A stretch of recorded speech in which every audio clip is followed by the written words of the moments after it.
നമ്മൾ സെക്കൻഡ് മാച്ചും കഴിഞ്ഞു. എല്ലാവർക്കും ഒടുക്കത്തെ നിരാശയാണ്. നമ്മുടെ രാജീവിനും ഒടുക്കത്തെ നിരാശയാണ്. സോ നമ്മുടെ സെക്കൻഡ് മാച്ച് നമ്മൾ തോറ്റു 1-0. നമുക്ക് നോക്കാം നമുക്ക് എവിടെയൊക്കെയാണ് മിസ്റ്റേക്ക് പറ്റിയെന്ന് നോക്കാം. ഞങ്ങൾക്ക് വീഡിയോ ഞങ്ങൾക്ക് ചെയ്യാൻ പറ്റില്ല. ബിക്കോസ് വീഡിയോ ഒക്കെ ചെയ്യണമെങ്കിൽ സ്റ്റാർ സ്പോർട്സിൻ്റെ എടുക്കാൻ സ്റ്റാർ സ്പോർട്സിൻ്റെ കോപ്പിറൈറ്റ് വാങ്ങിക്കണം. അതിനുള്ള കാശൊന്നും ഞങ്ങളുടെ കയ്യിലില്ല. സോ കോപ്പിറൈറ്റ് വായിക്കാൻ പറ്റില്ല. അതുകൊണ്ട് വീഡിയോ ചെയ്യണ ഇച്ചിരി പ്ലഗ് ആയിരിക്കും. So let's talk about it. Okay, തുടക്കം മുതൽ നമുക്ക് എവിടെയാണ് ഒടുക്കം വരെയും പിഴച്ചത്? Where did we go wrong?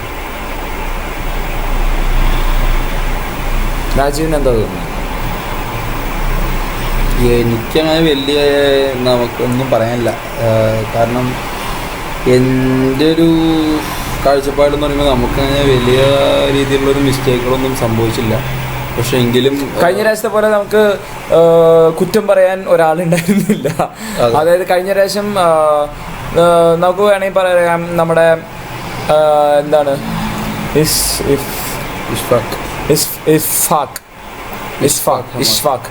Ishfaq അഹമ്മദിൻ്റെ അവിടെ വളരെ മിസ്റ്റേക്ക് ഉണ്ടായിരുന്നു. ആ ഗോൾ കയറിയത് ഇഷ്ഫാഖ് അഹമ്മദിൻ്റെ മിസ്റ്റേക്കിലായിരുന്നു എന്ന് വേണമെങ്കിൽ പറയാം. പിന്നെ വിനീത് റായും മര്യാദ കളിച്ചില്ലെന്ന് പറയാം. പക്ഷേ ഇപ്രാവശ്യം എനിക്ക് കാരണം കഴിഞ്ഞ വീഡിയോസിലെല്ലാവരും പിന്നെ പറഞ്ഞു മെഹ്താബ് ഹുസൈൻ എന്തുകൊണ്ടാണ് നിങ്ങളെല്ലാവരും പൊക്കിക്കൊണ്ട് പറയുന്നത് വെച്ചു. മെഹ്താബ് ഹുസൈൻ്റെ കളി അതായത് എന്താണ് മെഹ്താബ് ഹുസൈൻ എന്നൊരു വ്യക്തി എന്നുള്ളത് കാഴ്ചപ്പാട് ഇന്നലത്തെ കളിയിലെ പ്ലെയർ എന്നുള്ളത് ഇന്നലെ മെഹ്താബ് ഹുസൈൻ തെളിയിച്ചു കഴിഞ്ഞു ഇന്നലെ. കാരണം നിങ്ങളെല്ലാവരും കുറ്റം പറയുന്നുണ്ടായി മെഹ്താബ് ഹുസൈൻ എന്താണെന്നാണ്. പക്ഷേ ഇന്നലെ മെഹ്താബ് ഹുസൈൻ്റെ ജഡ്ജിങ്ങും മെഹ്താബ് ഹുസൈൻ്റെ ഇൻ്റർഫിയറൻസും എല്ലാം വെച്ച് എനിക്ക് പോകുമ്പോഴത്തേക്കും ഒരു വേൾഡ് ക്ലാസ് പ്ലെയറിൻ്റെ കളിയായിരുന്നു. അതായത് പാസ് അവരുടെ മുന്നേറ്റങ്ങളൊക്കെ ഇൻ്റർസെപ്റ്റ് ചെയ്യാൻ മെഹ്താബ് ഹുസൈൻ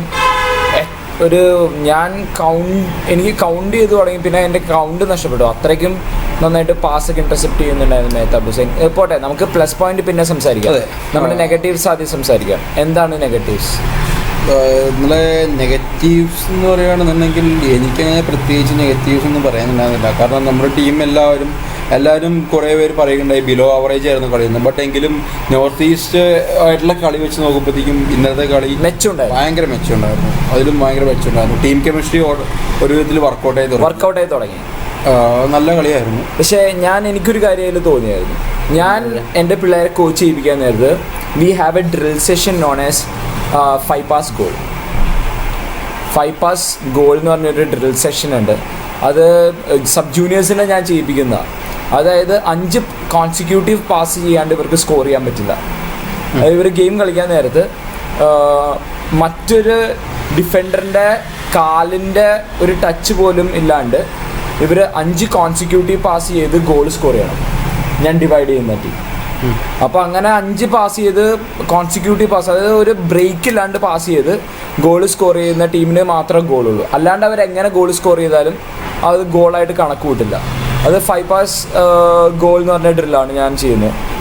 നമ്മുടെ ടീമിൻ്റെ ഒരു പ്രശ്നം എന്ന് വെച്ച് കഴിഞ്ഞാൽ ഞാൻ ഇന്നലെ കണ്ടതിൽ നമ്മളൊരു 7, അത് ചെറിയ പിള്ളേർക്ക് ഞാൻ ചെയ്യിപ്പിക്കുന്ന ഡ്രില്ല, നമ്മളൊരു 7-8 പാസസ് കോൺസിക്യൂട്ടീവായിട്ട് നമ്മൾ ചെയ്തിട്ടില്ല. വേറെ ഒന്നുണ്ടായിരുന്നു, ജർമ്മനും ചോപ്രയൊക്കെ കൂടി ഒരു 1 ടച്ച് വന്നായിരുന്നു. അത് അവസാനം ഒരു ബ്രില്യൻ ഗെയിമായിരുന്നു. പക്ഷേ അങ്ങനത്തെ നമ്മുടെ ഒരു ഫ്ലോ പോലത്തെ ഒരു ഗെയിം കണ്ടില്ല. ഇപ്പോൾ കൗണ്ടർ അറ്റാക്ക് ആണെങ്കിൽ ഒരു 1 2 3 4 പാസസ് എങ്കിലും കോൺസിക്യൂട്ടീവ് ആയിട്ട് നല്ല സ്പീഡിന് 4 പാസസ് വന്നാലാണ് നമുക്ക് ഒരു മേധാവിത്വം ഗെയിമിനുണ്ടാവുള്ളൂ. അപ്പോൾ അതൊരു ഒരു പ്രശ്നമായിട്ട് എനിക്ക് തോന്നി. അപ്പോൾ നമ്മുടെ ടീമായിട്ട് അത് ഡെവലപ്പ് ചെയ്യണം. ആ പാസിങ്ങിലുള്ള ഇത് ഡെവലപ്പ് ചെയ്യണം. അതിന് നമ്മുടെ മിഡ്ഫീൽഡിലാണ് കുറച്ചും കൂടെ ഡെവലപ്പ് ചെയ്യേണ്ടത്. പിന്നെ എനിക്ക് വേറൊരു ഇതും കൂടെ തോന്നിയത് എന്താണെന്ന് വെച്ച് കഴിഞ്ഞാൽ, നമ്മളല്ല ഗെയിമിൻ്റെ സ്പീഡ് ഡിക്റ്റേറ്റ് ചെയ്തുകൊണ്ടിരുന്നത്. നമ്മളൊരിക്കലും നമ്മുടെ ഗെയിമിൻ്റെ സ്പീഡ് ഡിക്റ്റേറ്റ് ചെയ്തുകൊണ്ടിരുന്നില്ല. കൊൽക്കത്ത പലപ്പോഴും സ്പീഡ് ഡിക്റ്റേറ്റ് ചെയ്യേണ്ടായിരുന്നു. ഗെയിം മൊത്തം ഡിക്റ്റേറ്റ് ചെയ്തുകൊണ്ടിരുന്നത് കൊൽക്കത്തയായിരുന്നു. സോ അതും ഒരു നമ്മളങ്ങനെ അല്ല കളിക്കേണ്ടത്. കൊൽക്കത്തയുടെ ഒരാൾ കമൻ്റാണ് ഇത് കൊൽക്കത്ത. അപ്പം നമ്മൾ ഓപ്പോസിറ്റ് ടീം മിസ്റ്റേക്ക് ചെയ്തിട്ട് അത് ഫലപ്രദമായിട്ട് ഉപയോഗിക്കാൻ വേണ്ടി നമ്മൾ നിൽക്കുമായിരുന്നു. പക്ഷേ ദാറ്റ് ഈസ് വെരി പോർ. അങ്ങനെയല്ല ശരിക്കും ചെയ്യേണ്ടത്. അത് നമ്മുടെ ടീം നന്നായിട്ട് കളിച്ചെങ്കിലും അങ്ങനത്തെയൊക്കെ ചെറിയ ചെറിയ കാര്യങ്ങളിലുള്ള ആ ഒരു ഇമ്പ്രൂവ്മെൻ്റ് ആണ് ഇനി നമുക്ക് വേണ്ടത്. ആ ഇമ്പ്രൂവ്മെൻറ്റും കൂടി ഉണ്ടായിക്കഴിഞ്ഞ് കഴിഞ്ഞാൽ വിൽ ഷോർലി വിൻ. അതായത് 50-50 ബോൾസിന് ഞാൻ ഓർക്കണ്ടോ സ്റ്റേഡിയത്തിൽ എന്ന് പറഞ്ഞത് ചലഞ്ചെങ്കിലും ചെയ്യാൻ വേണ്ടി പറഞ്ഞത് ഓർക്കണ്ടോ? 50-50 ബോൾസിന് നമ്മൾ ചലഞ്ച് പോലും ചെയ്യുന്നില്ല.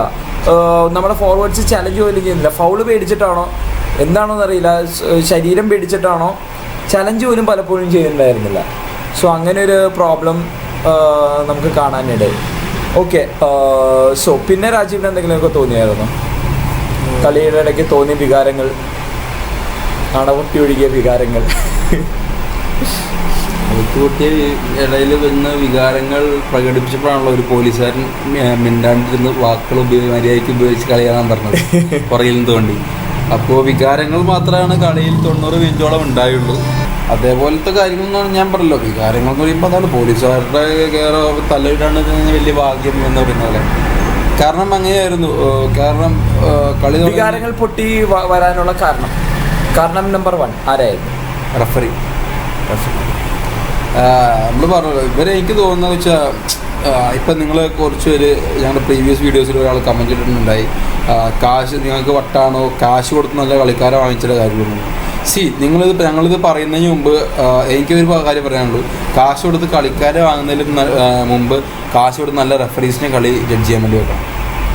ഇവരെല്ലാവരും നല്ല അവരവരുടെ സ്ഥലത്ത് അവരവർ ചെയ്യുന്ന കളികളൊക്കെ നല്ല റെഫറീസ് ആയിരിക്കും. പക്ഷേ എങ്കിലും ISL സ്റ്റാൻഡേർഡിലേക്ക് വെച്ച് വരുമ്പോൾ ISL ഹോം ഗ്രൗണ്ടിലെ മാച്ചായാലും ഏത് മാച്ചായാലും ജഡ്ജ് ചെയ്യാൻ വേണ്ടി വരുമ്പോഴത്തേക്കും ഇവരെല്ലാവരും ആമേച്ചേഴ്സ് പോലെ കളിക്കുന്നത്. കാരണം റെഫറിയുടെ ഇത് കഴിഞ്ഞിട്ട് ആദ്യമായിട്ടൊരു മാച്ച് ചെയ്യുന്ന പോലത്തെ ഒരു കാണിക്കുന്നത്. കാരണം നമുക്ക് കിട്ടേണ്ട എന്തോരം ഫൗളും കാര്യങ്ങളാണ് അവർ വിളിക്കാണ്ടിരിക്കുക. സെക്കൻഡ് ഹാഫിൽ തന്നെ അവസാനത്തെ 80-ാം മിനിറ്റ് കഴിഞ്ഞപ്പോഴത്തേക്കും നിങ്ങൾ കളി കണ്ടവർക്ക് അറിയാൻ പറ്റും. അത്ലറ്റിക്കോ കൊൽക്കട്ടയിലെ ഒരു മിഡ്ഫീൽഡറിന് വയ്യാന്നവർ വീണു. അതൊക്കെ കഴിഞ്ഞ് ഓക്കെ എല്ലാം മരുന്നെല്ലാം അടിച്ച് റെഡിയായി കഴിഞ്ഞപ്പോഴത്തേക്കും ഇപ്പുറത്തെ നമ്മുടെ ലെഫ്റ്റ് വിങ്ങിലെ റൈറ്റ് വിങ്ങിലുള്ള മിഡ്ഫീൽഡർ അവരുടെ മിഡ്ഫീൽഡർ ഓട്ടോമാറ്റിക്കായിട്ട് വെറുതെ പെട്ടെന്നൊക്കെ വീഴുന്നു. അത് കണ്ട് നമ്മുടെ നമ്മുടെ ബ്ലാസ്റ്റേഴ്സിലെ കളിക്കാരനാണെന്ന് എനിക്ക് ഓർമ്മ, പ്രദീപ് ചൗധരി വന്നിട്ട് കളിക്കാരനെ പുറകിൽ നിന്ന് ഇങ്ങനെ ചെറിയ പിള്ളേർ എടുക്കുന്നവരെടുത്ത് പുറത്തേക്ക് കൊണ്ട് ഇടാൻ നോക്കി. അപ്പോഴത്തേക്കും എടുത്ത് 2 അടി വെച്ചപ്പോഴത്തേക്കും ആ കളിക്കാരൻ ഒരു കുഴപ്പമില്ലാത്ത സ്കീമിൽ കൈ തട്ടി എണീറ്റ് നിന്നു. പ്രദീപ് ചൗധരി കഴിഞ്ഞപ്പോഴത്തേക്കും വീണ്ടും അവിടെ വീണു. എന്തൊക്കെ ഒരുമാതിരി സിനിമ, ഈ പൈങ്കിളി സിനിമകൾ കാണുന്ന പോലത്തെ, ഈ സീരിയൽ കാണുന്ന പോലത്തെ അവസ്ഥയായിരുന്നു. അഭിനയം, വീഴ്ച, അതെല്ലാം കഴിഞ്ഞ് അവന്ത്യം കഴിഞ്ഞപ്പോഴത്തേക്കും ഗോളി വീഴുന്നു വെറുതെ. ഇതെല്ലാം കണ്ടപ്പോഴത്തേക്കും സത്യം പറയാം എനിക്ക് വായിലൊന്നും പച്ച മലയാളമായിരുന്നു വായിലൊന്നത്. കളിച്ചു എൻ്റെ അഭിപ്രായത്തിൽ കേരള ബ്ലാസ്റ്റേഴ്സ് മര്യാദയ്ക്ക് നല്ല രീതിയിൽ കളിച്ചു. ഭാഗ്യം ഉണ്ടായിരുന്നില്ല. കേരള ബ്ലാസ്റ്റേഴ്സ് കഴിഞ്ഞ കളിനെക്കാട്ടും നന്നായിട്ട് കളിച്ചു. പക്ഷെ അവരുടെ ഫുൾ പൊട്ടൻഷ്യൽ അവർ ഇതുവരെയും കളിച്ചിട്ടില്ല. അവരുടെ കളിയുടെ ഒരു 50% പൊട്ടൻഷ്യലേ കളിച്ചിട്ടുള്ളൂ എന്ന് എനിക്ക് നന്നായിട്ട് അറിയാം. അതെ, പക്ഷേ എങ്കിലും നമ്മൾ എത്ര മര്യാദയ്ക്ക് കളിച്ചാലും ഈ റഫറീസും മെയിനായിട്ട് നമ്മുടെ ലക്ക് ഉണ്ടായിരുന്നില്ല എന്ന് പറയാം. പിന്നെ നമുക്ക് റഫറീസ് നമുക്ക് കിട്ടുന്ന എന്തോരം ആനുകൂല്യങ്ങളുള്ള രീതിയിലുള്ള ബോളും കാര്യങ്ങളൊക്കെ ഒന്നും വിളിച്ചില്ല, കണ്ണടച്ചു. എന്നിട്ട് ഇതാ ഓർക്കണ്ട, നമ്മുടെ കോർണർ പോകേണ്ട ഒരു ബോള്, നമ്മുടെ കോർണർ പോണ ബോള് പോട്ടെ. ആ പെനാൽറ്റീനെ കുറിച്ച് എന്താ പറയുന്നത്? ഇവിടെ നമ്മുടെ ജർമ്മനിയല്ലോ കട കിട്ടി. ജർമ്മൻ ബോളും കൊണ്ട് മുന്നേറത് പെനാൽറ്റി ബോക്സിനുള്ളിൽ കയറി ക്രോസ് ചെയ്യുന്ന സമയത്ത് അവരുടെ പ്ലെയറെ ടാക്കിൾ ചെയ്തിട്ടപ്പോഴത്തേക്കും നമുക്ക് സത്യം പറഞ്ഞ ഷുവർ പെനാൽറ്റി. കാരണം അത് നമ്മുടെ അവസാനത്തെ മിനിറ്റ് സമയങ്ങളിലായിരുന്നു. ഞാൻ ആ സമയത്ത് അത്ര നേരം ടെൻഷൻ അടിച്ച് ഞാൻ എണീറ്റിരുന്ന് രക്ഷപ്പെട്ട് പെനാൽറ്റി കിട്ടി, അടിച്ച് പുറത്ത് കുഴപ്പമില്ല, നമുക്ക് പെനാൽറ്റി ഇടുന്ന പറഞ്ഞാൽ അത്ര ഗോൾ അടിച്ചൊരു ഭയങ്കര സെലിബ്രേഷൻ ആണ് അവിടെ കാണിച്ചുകൊണ്ടിരുന്നത്. ആ സമയത്ത് നോക്കിയപ്പോഴത്തേക്കും റഫറി ഒന്ന് ജർമ്മനി യെല്ലോ കാർഡ് എടുക്കുന്നു. അതിനെക്കുറിച്ച് നിങ്ങൾക്ക് എന്താ പറയാനുള്ളതെന്ന് വെച്ച് കഴിഞ്ഞാൽ താഴത്ത് എന്തായാലും കമൻറ്റ് ചെയ്തേക്കും. ആ ഒരു കോളിനെ കുറിച്ച് നമുക്ക് അതിനെക്കുറിച്ച് പിന്നെയും ഡിസ്കസ് ചെയ്യാം. സോ അതിൻ്റെ താഴത്ത് കമൻറ്റ് ചെയ്തേക്കും. സോ പിന്നെ എന്തെങ്കിലുമൊക്കെ തോന്നിയായിരുന്നു? പിന്നെ നമ്മൾ നമ്മളെ പോസ്റ്റിൽ ഫസ്റ്റ് ഹാഫിൽ വെച്ച് നമ്മുടെ ഒരു പോസ്റ്റിലേക്ക് അടിച്ച് നമ്മുടെ പ്ലെയറിനെ കാര്യം കൊണ്ട് കോർണർ പോയി. ലൈൻ റെഫറി കോർണർ വിളിച്ചു, മെയിൻ റെഫറി ഗോൾ കിക്ക് കൊടുക്കും. നമുക്ക് എതിരെയാണ് കോർണർ വരുന്നത്, എന്നാലും നമുക്കെതിരാണെങ്കിൽ പോലും റെഫറി കറക്റ്റ് ആയിട്ട് വിളിക്കണമല്ലോ.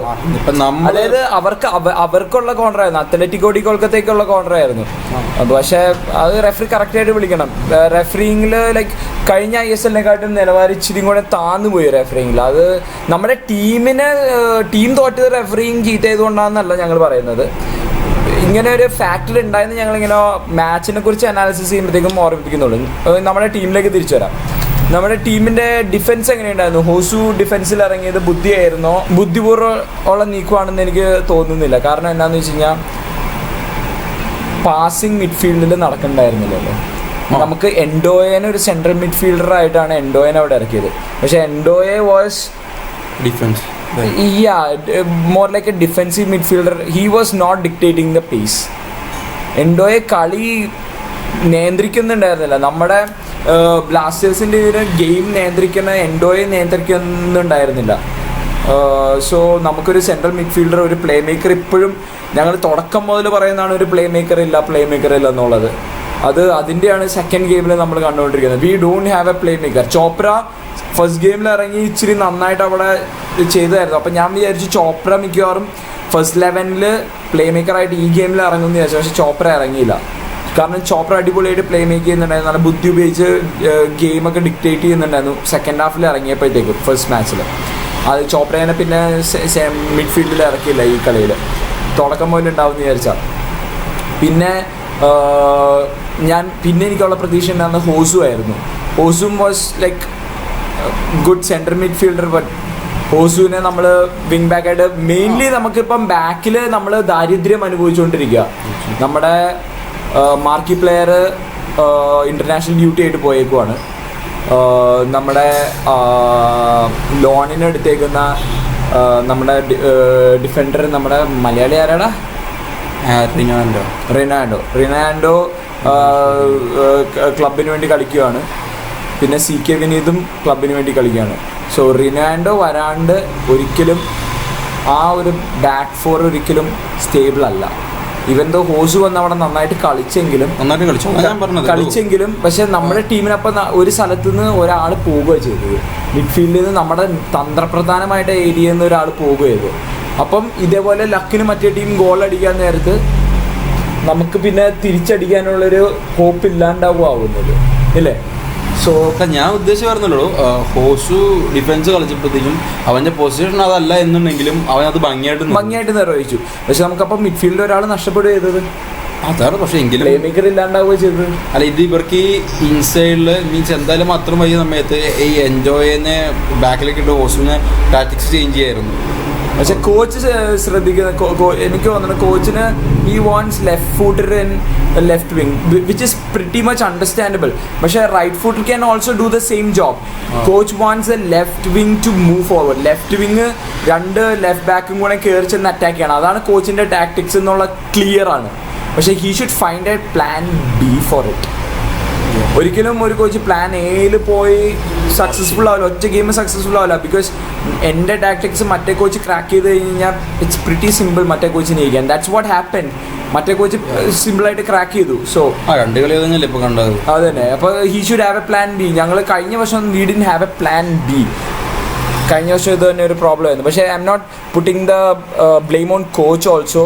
It's like he need to find a plan B very soon enough because we are running out of players. നമുക്ക് പ്ലേയേഴ്സ് ഇനിയില്ല. പ്ലേയേഴ്സ് എല്ലാവരും ഇനി ഒരാൾക്ക് പരിക്കും കൂടെ പറ്റിക്കഴിഞ്ഞ് കഴിഞ്ഞാൽ നമ്മൾ തെണ്ടിത്തിരിഞ്ഞു, ഒന്നും പറയാനില്ല. അപ്പം നമ്മുടെ കോച്ച് ഭയങ്കര ഒരു അവസ്ഥയിലാണ്. നമ്മുടെ കോച്ചിനെ സപ്പോർട്ട് ചെയ്യണം.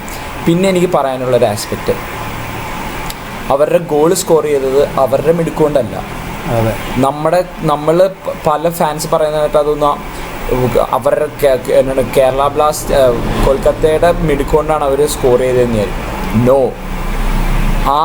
ആ ബോൾ ജിങ്കൻ്റെ കാല ഡിഫ്ലക്ഷനിലാണ് നമ്മുടെ ഗോൾ കീപ്പറിൻ്റെ കൈയിട്ട് തന്നെയാണ്. ദേ didn't put up A good shot for that goal. നമ്മുടെ കറക്റ്റ് കീപ്പറിൻ്റെ കയ്യിലേക്ക് സെൻറ്ററിലേക്ക് തന്നെയാണ്. ജിങ്കൻ്റെ കാലിൽ കൊണ്ട് ഡിഫ്ലക്ഷൻ അടിച്ചു, സൈഡിൽ കൂടെ ബോൾ കയറി. അത് it was pretty much luck for them. അവർക്കൊരു ലക്കായിരുന്നു. അവർക്ക് ലക്ക് ഉണ്ടായിരുന്നു എന്നുള്ളത് ലൈക്ക് തുടക്കത്തിൽ തന്നെ ആ ജർമ്മൻ്റെ top corner shot, oh my god, ആ ഗെയിം കണ്ടായിരുന്നു German was really good. Germany ഇങ്ങനെ കയറി വന്നിട്ട് ഹി വാസ് ലൈക്ക് ഒറ്റയടി അടിച്ചു.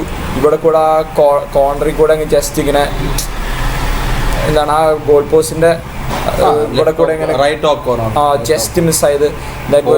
നമ്മൾ നോക്കുമ്പോൾ right, goalkeeper left top, ആ ഗോൾ കീപ്പറിന്റെ ലെഫ്റ്റ് ടോപ്പ് കോർണറിൽ. That was really brilliant, very brilliant. അത് ഗോൾ കയറിയായിരുന്നെങ്കിലോ ഫസ്റ്റ് ഗെയിം മാറിയന, അവിടെ നിന്ന് ഗെയിം മാറിയന. We would have scored at least 3 goals after that. ആ ഒരു goal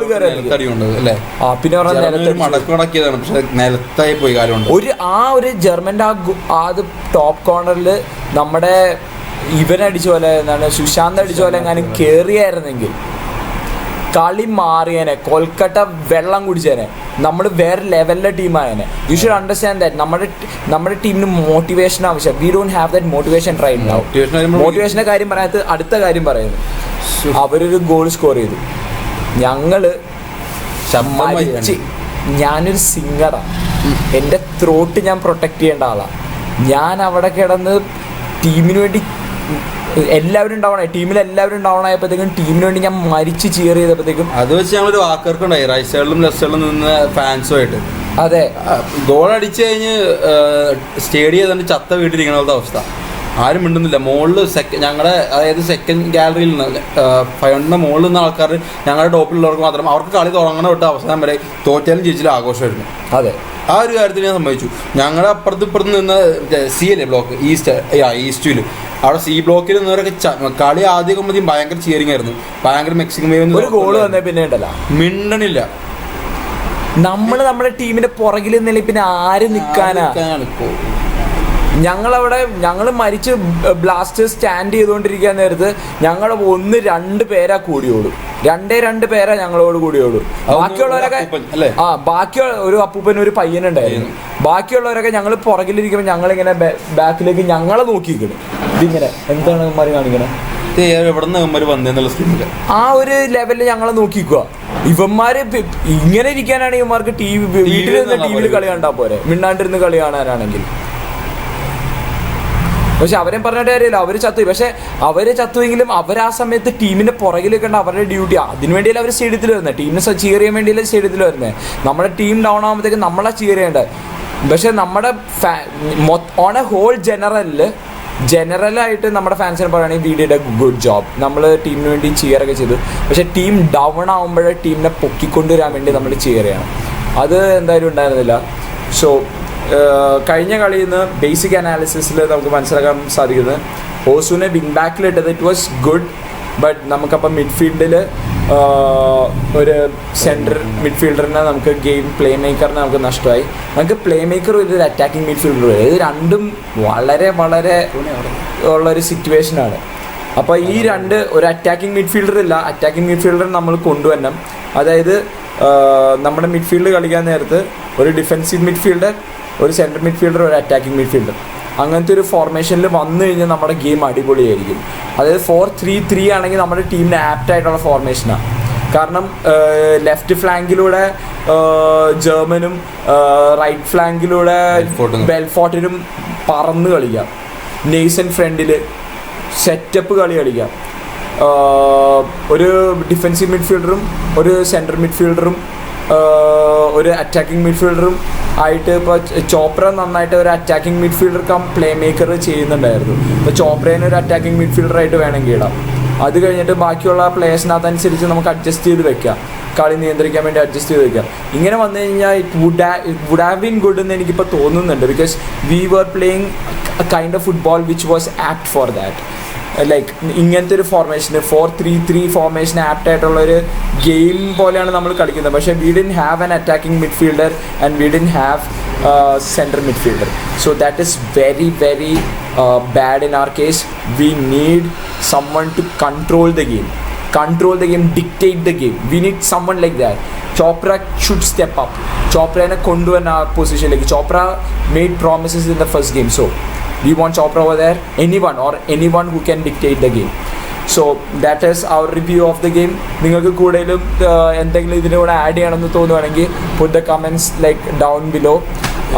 So till the next game, till the pre-match video that we are gonna show next time for Delhi Dynamos game, you'd say bye-bye, but cheer for our team. I know it's hard time. Okay, see, Manchester United had 2 years of hardship, 3 years of hardship. Okay, 3 years of hardship, their fans are still standing behind them. Still now they are going through hardship, their fans are still standing behind them. We should at least learn something from them. We are better than them. Our fans we are better than them. We should stand for our team. Please do stand for our team. Till then, bye, ciao.